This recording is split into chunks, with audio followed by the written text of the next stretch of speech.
কোথায় যাচ্ছ সকাল সকাল? বলি বাইরে বার হওয়ার আগে তো চারটি খেয়ে যেতে পারো। খালি পেটে যে বার হওয়া ঠিক না, এ কথা তুমি কি জানো না নাকি?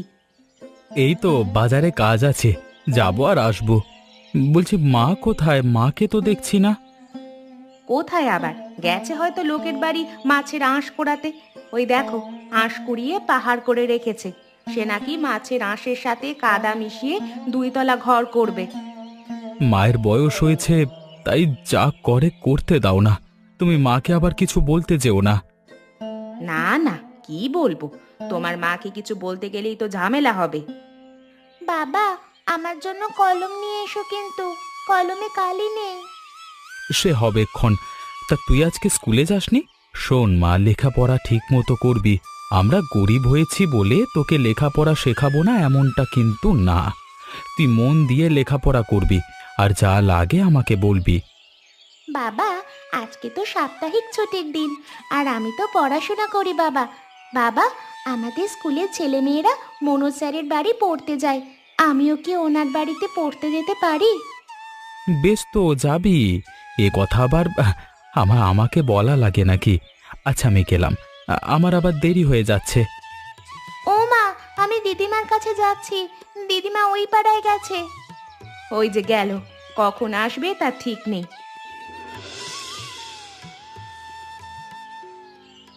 এখন থেকে আমি নিজের মতো করে থাকবো, কারোর কথা আর শুনবো না। একবেলা 4টে খেতে দেয়, তার জন্য কত কথা আমার শুনতে হয়।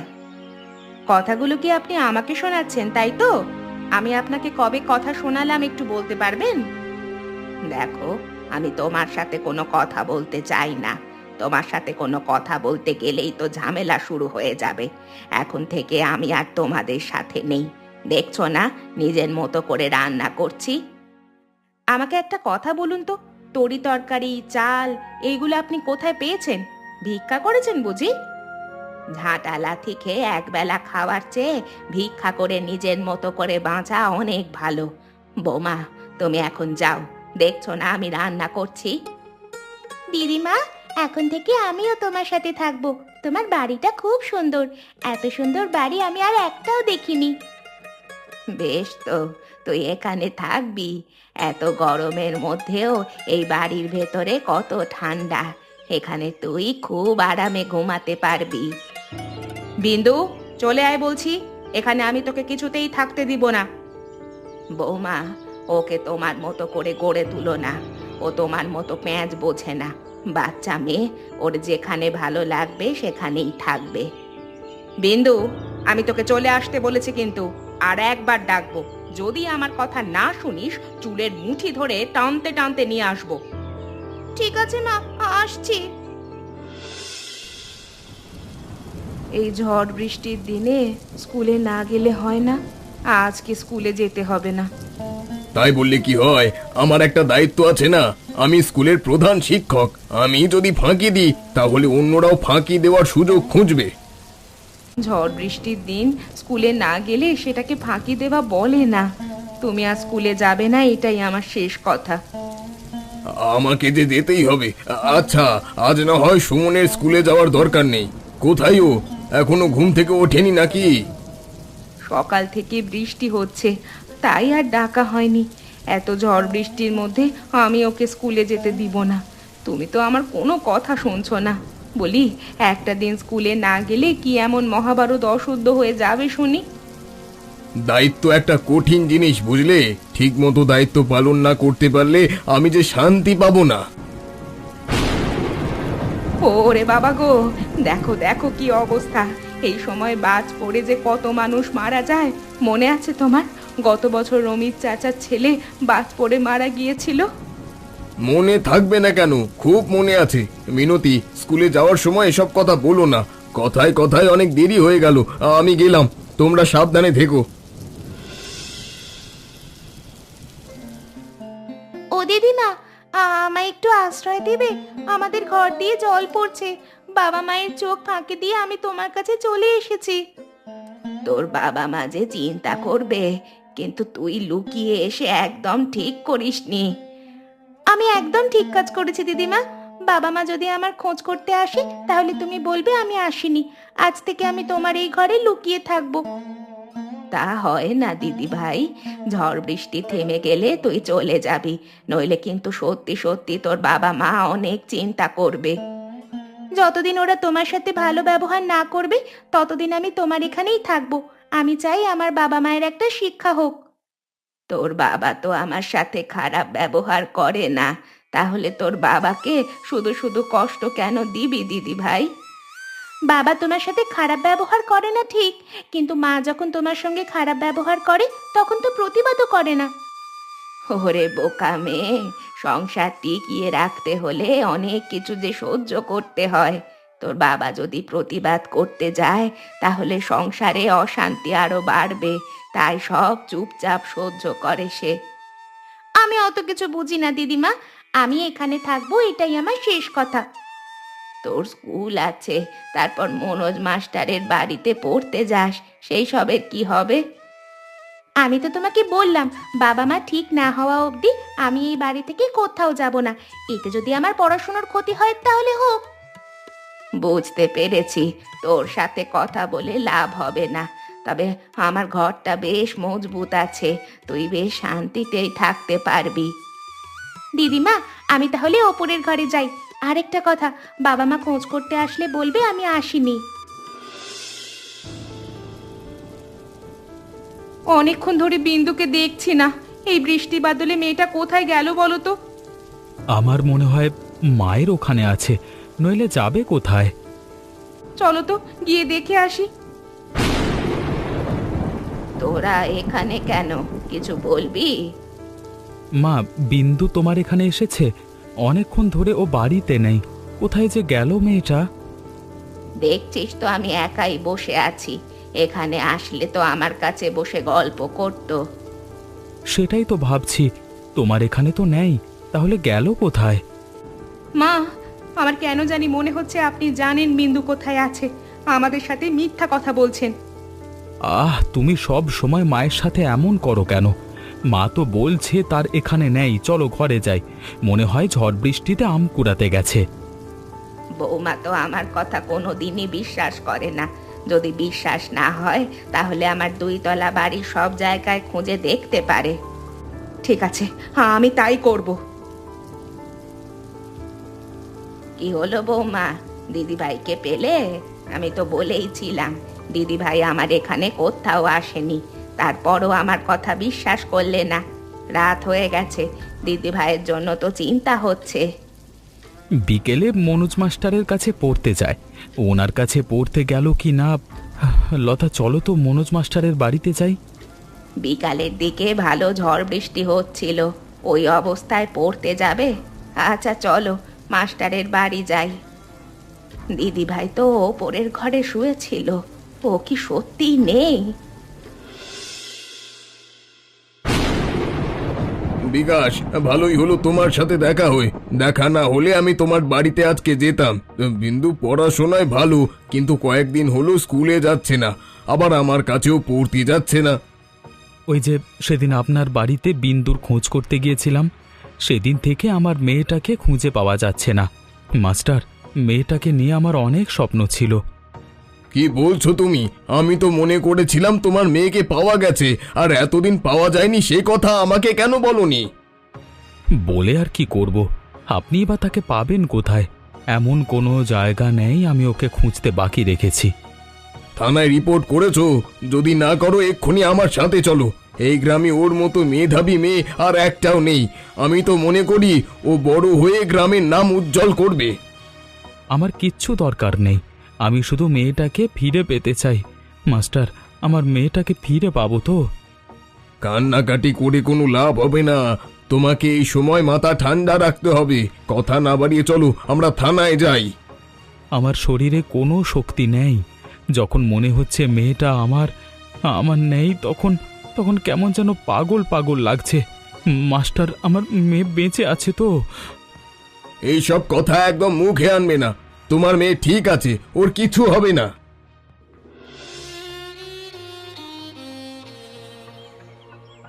সেদিন আমার দিদিভাই আমার কাছে এসেছিল, ও তো ওপরের ঘরেই ছিল, তারপর কোথায় চলে গেল?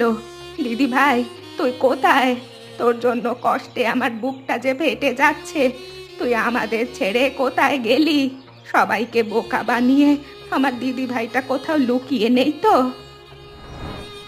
মজা দেখতে এসেছেন? মজা? আপনার তো খুব খুশি হওয়ার কথা। আপনি তো আমাদের কষ্টেই দেখতে চেয়েছিলেন।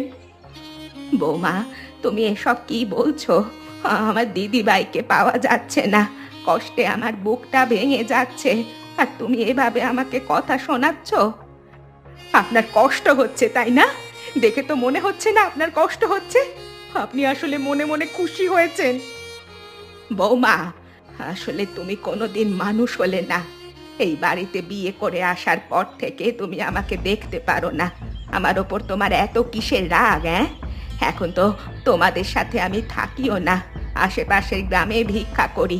এদিকে ভিক্ষা করলে তোমাদের আবার মান সম্মান চলে যাবে। মা, আপনার কথা শোনার ইচ্ছা আমার এখন নেই। মেয়েটা আমার মরে গেছে কি বেঁচে আছে সেটা পর্যন্ত বুঝতে পারছি না। তোমরা ঠিক মতো বিন্দুকে দেখে রাখতে পারোনি। তোমাদের চোখের সামনে থেকে হারিয়ে গেল কিভাবে? আমার তো এখন মনে হচ্ছে বিন্দু নিখোঁজ হওয়ার জন্য তোমরা দায়ী। মা, আপনি যাবেন এখান থেকে। আপনাকে আমি একটুও সহ্য করতে পারছি না। সুমন কোথায়? ও খাবে না? আজকে তাড়াতাড়ি খেয়ে ঘুমিয়ে পড়েছে। আচ্ছা, বিকাশের মেয়েটার কোনো খোঁজ পাওয়া গেছে? মেয়েটা আমাদের বাড়িতে তোমার কাছে পড়তে আসতো, লক্ষ্মী একটা মেয়ে। হঠাৎ করে কোথায় যে চলে গেল। কোনো খোঁজ পাওয়া যায়নি। মেয়েটার জন্য আমারও খুব কষ্ট হচ্ছে। পড়াশোনায় খুব ভালো ছিল। পুলিশ কি করছে? একটা মেয়েকে এতদিন ধরে খুঁজে পাওয়া যাচ্ছে না। তারা কি নাকে তেল দিয়ে ঘুমায়? পুলিশের মতো কাজ করছে, কিন্তু কোনো কাজ হচ্ছে না। তবে খবরের কাগজে আজকাল একটা খবর খুব দেখা যাচ্ছে, ছোট ছোট মেয়েদের নাকি বিদেশে পাচার করা হচ্ছে। ও মা, কি বলছো তুমি? বিকাশের মেয়ে আবার পাচার হয়ে যায়নি তো? বুঝতে পারছি না গো। একবার যদি পাচার হয়ে যায় তাহলে ওকে আর ফিরে পাওয়া যাবে না। মেয়েটা যাতে ভালোই ভালোই বাড়ি ফিরে আসে এই কামনাই করি। ওর বাবা মায়ের বুকটা নিশ্চয়ই ফেটে যাচ্ছে। সে আর বলতে, এতটুকু মেয়েটা বেশ কিছুদিন ধরে নিখোঁজ। ওর বাবা মা কি করে ঠিক থাকবে বলো? গ্রামের বাচ্চা মেয়েদের সাবধানে থাকা উচিত, নইলে বিকাশের মেয়ের মতো হয়তো আরো মেয়ে নিখোঁজ হতে পারে। মেয়েটার কথা মনে উঠলেই বুকের মধ্যে কেমন যেন হয়ে উঠছে। ভাত খেতে ইচ্ছে করছে না। মিনতি, আমি আর খাবো না।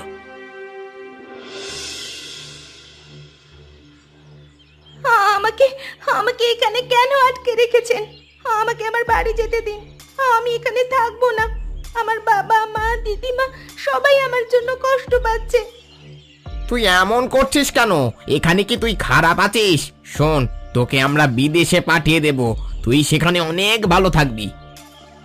আমি বিদেশে যেতে চাই না। তুমি আমাকে আমাদের গ্রামে দিয়ে এসো। আমি পড়াশোনা করতে চাই। আমার বাবা মা দিদিমাকে কতদিন দেখিনি। এই, তুই এত কথা বলছিস কেন? তোকে কি আমরা খেতে দিই না? 3 বেলা তোকে আমরা খেতে দিচ্ছি, খালি এই ঘর থেকে আমরা তোকে বার হতে দিচ্ছি না। আচ্ছা দাদা, তোমার যদি আমার মতো একটা বোন থাকতো তাহলে কি তাকে এমন করে আটকে রাখতে পারতে? তুই কিন্তু বেশি কথা বলছিস। এত কথা আমি আবার পছন্দ করি না। শোন, তোকে একটা কথা বলতে এসেছি। কাল ভোরবেলা এখান থেকে তোকে নিয়ে যাওয়া হবে, একটা ট্রাকের মধ্যে করে নিয়ে যাওয়া হবে। তোর মতো আরো অনেকে সেই ট্রাকে থাকবে। তবে কেউ যদি একটা কথা বলে তাহলে গভীর সাগরে ফেলে দেওয়া হবে। আমাদের সাথে এমন করলে সৃষ্টিকর্তা তোমাদের ধ্বংস করে দিবে। একদম চুপ করে থাকবি, বললাম না। আর একটা কথা বলবি না। আর শোন, চালাকি করতে যাবি না, তাহলে তার ফল অনেক ভয়ঙ্কর হবে। আমাকে এখান থেকে যেভাবেই হোক বার হতে হবে। সৃষ্টিকর্তা, তুমি আমাকে বার হওয়ার পথ বলে দাও। আমি বাড়ি যেতে চাই। আমার মতো যারা বিপদে আছে সবাইকে তুমি রক্ষা করো। তুই এখানে চুপ করে বসে থাক, আমি তোর জন্য খাবার নিয়ে আসি। দিদি ভাই, তোকে কি আর পাওয়া যাবে না? এই বয়সে এসে এত কষ্ট আমি যে আর নিতে পারছি না। সৃষ্টিকর্তা, তুমি আমাকে নিয়ে যাও, আর তার বিনিময়ে আমার দিদি ভাইকে ফিরিয়ে দাও। এই বাড়ির ভিতর থেকে কেমন যেন কথা শোনা যাচ্ছে। আমি যতদূর জানি কেউ এই বাড়িতে তো থাকে না, তাহলে কথা বলছে কে? যাই দেখি ভিক্ষা দেয় কিনা, হয়তো এখনো লোকজন বসবাস করে। আমার দিদি ভাই, আমি যে করেই হোক দিদি ভাইকে নিয়ে বাড়ি ফিরবো। দরকার হলে আজকে আমি এখানে থেকে যাব। ছেলেটা মনে হচ্ছে বার হবে, আমি একটু পাশে লুকিয়ে থাকি। দিদিমা, তুমি এখানে কেমন করে এলে? ওরা তোমাকে দেখলে শেষ করে দিবে, তুমি এখান থেকে পালিয়ে যাও। তোকে না নিয়ে আমি কোথাও যাব না। তুই এবার আমাকে বল তো, সেদিন 2 তলা ঘরে ছিলি, তারপর উধাও হয়ে গেলি কেমন করে? সেদিন বাবা মা আমার খোঁজ করতে তোমার বাড়ি এসেছিল। বাবা মায়ের কথা শুনে আমি ঘরের জানলা দিয়ে লাফ দিয়ে পেয়ারা গাছের নিচে দাঁড়াই। তারপর কে যেন এসে আমার মুখ চেপে নিয়ে যায়।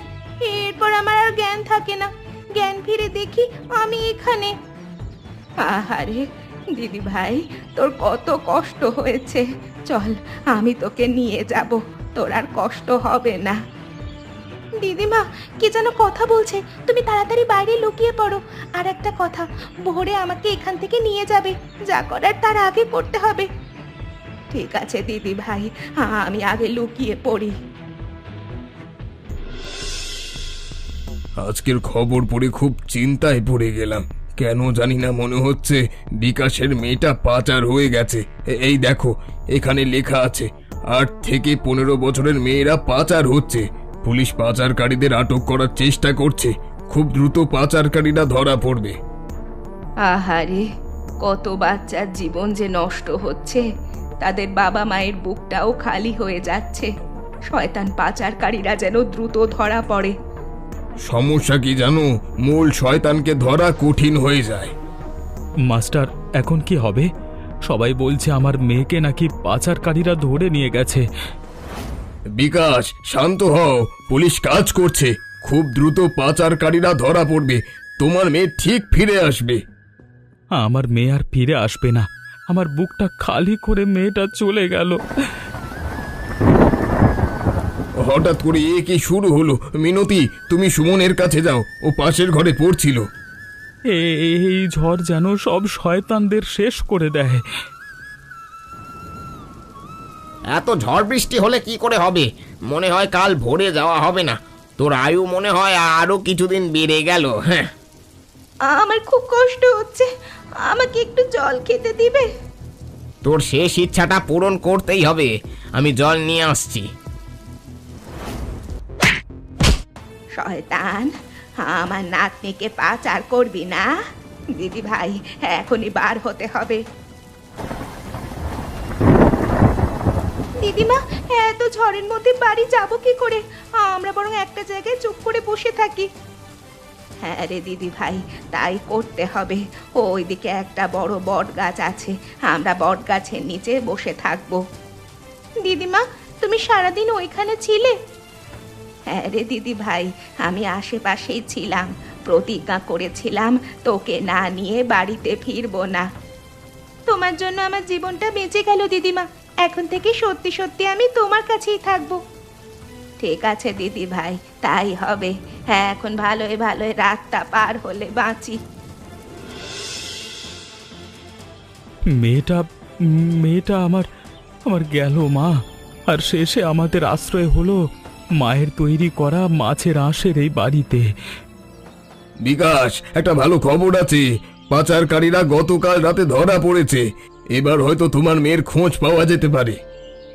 মেয়ের আশা আমি ছেড়ে দিয়েছি। আমার মেয়ে হয়তো আর নেই।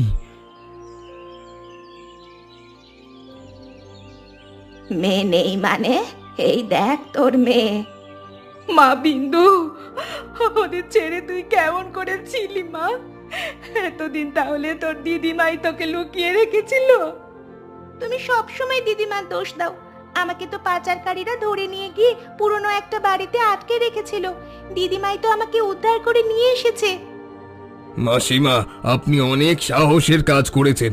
আপনাকে স্যালুট জানাতে ইচ্ছা করছে। মা, মা, আপনি আমাকে মাফ করে দিন। আর এখন থেকে আপনি ভিক্ষা করবেন না। আমরা সবাই একসাথে থাকবো। আমি এখন থেকে দিদিমার বাড়িতে থাকবো। তুই একা কেন থাকবি? আমরাও থাকবো। আমাদের ঘরটা ঝড়ে মাটির সাথে মিশে গেছে। মায়ের বাড়িতেই আমাদের থাকতে হবে। বিকাশ, তোমার সুখ দেখে শান্তি লাগছে। আমি তাহলে আসি। তাহলে আমরা এখন থেকে সবাই একসাথে মাছের আঁশের 2 তলা বাড়িতে থাকবো। ঠিক দিদিমা। বলুন দেখি, আমি দিদিমার ঘরে জানলা দিয়ে লাফ দিয়ে কোন গাছের নিচে দাঁড়িয়েছিলাম? সঠিক উত্তরটা কমেন্ট করে জানাবেন। আর পরবর্তী গল্প দেখতে আমাদের চ্যানেল সাবস্ক্রাইব করতে ভুলবেন না। ধন্যবাদ।